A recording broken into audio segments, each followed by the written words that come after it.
قل إن كان آباؤكم وأبناؤكم وإخوانكم وأزواجكم وعشيرتكم وأموال اقترفتموها وتجارة تخشون كسادها ومساكن ترضونها أحب إليكم من الله ورسوله وجهاد في سبيله فتربصوا حتى يأتي الله بأمره والله لا يهدي القوم الفاسقين আল্লাহ সুবহানাহু ওয়া তাআলা তার রাসূলকে সম্বোধন করে বলছেন, হে নবী, আপনি জানিয়ে দিন, ইন কানা আবাউকুম ওয়া আবনাউকুম ওয়া ইখওয়ানুকুম ওয়া আজওয়াজুকুম ওয়া আশীরাতুকুম।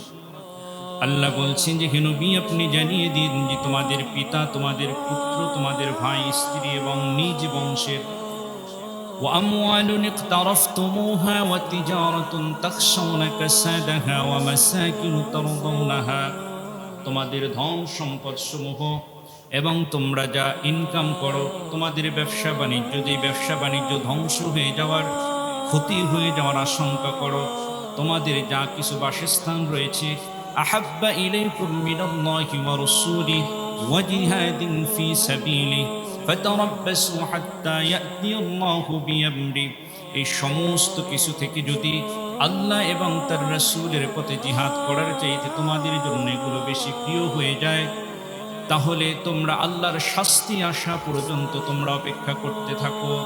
ওয়াল্লাহু লা ইয়াহদিল কওমাল ফাসিকিন, আল্লাহ জানিয়ে দিয়েছেন যে নিশ্চয়ই তিনি কোনো ফাসিক সম্প্রদায়কে হেদায়েত দান করেন না বা সুপথ প্রদর্শন করেন না।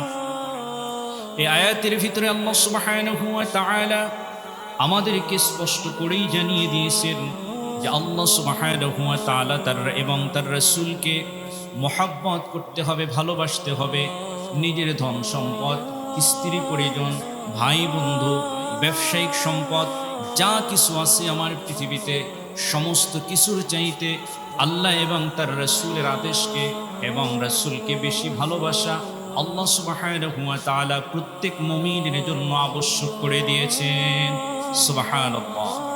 আমার জীবনে যা কিছু আছে, এই সব কিছুর চাইতে কাকে বেশি ভালোবাসতে হবে? আল্লাহর আদেশ, নবীর আদেশ, নবীর সুন্নাহ। এই সমস্ত কিছু আমাদের জন্য কি করতে হবে? অগ্রাধিকার দিতে হবে।